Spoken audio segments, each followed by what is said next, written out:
No nii, hakkame minema. Ja peakohtunik Kevin Kaivo ja siis Andis saavad üle ja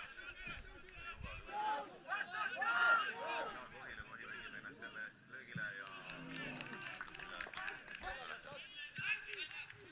tuleb seal küti peale ära. Saar lööb, aga keset väravat. Nõmm on õige kohal.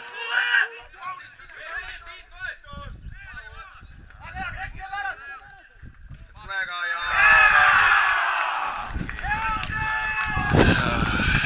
Lehtmetsa surve väravahile suutnud ja 42. mänguminutil siis lööb Gregor Lehtmetsa oma seda palli diagonaali anda, aga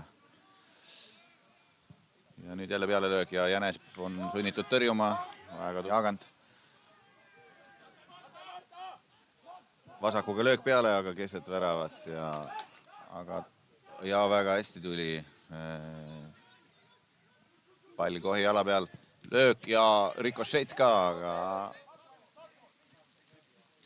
aga nüüd hea pall Lehtmetsale ja siin, nagu me ikkagi varem oleme öelnud, oi ja vahel tuli peale löök ja Jäneselt kindel terje. Kõrva pudiseb, aga ilusti lahti löök, natuke ebaõnnestus, et peale löök. Ja milline löök tuli praegu Gregor Lehtmetsa jalast ja kes lööb ristnurka, seal oli Jänes täiesti võimetu. Aga mina tahaks ikkagi näha siin selle positiivse asja, negatiivse asja juures ka positiivset asja oli see, kuidas Jänes sellele pallile reageeris. Tuulgi puhub, aga poole pausil seal väljaku teises nurgas toitlustusputka juures käies, siis seal oodates, siis mõtlesin küll, et jaa, mõnus päikse käes. Ja FC Tallinn jätkab, nii ta on juba. Ei ole selle spordialaga harjunud ja vilistas vea.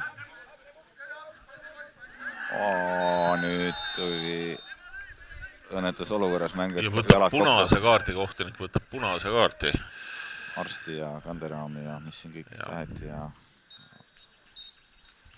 aga mängu lõpuvile kõlab.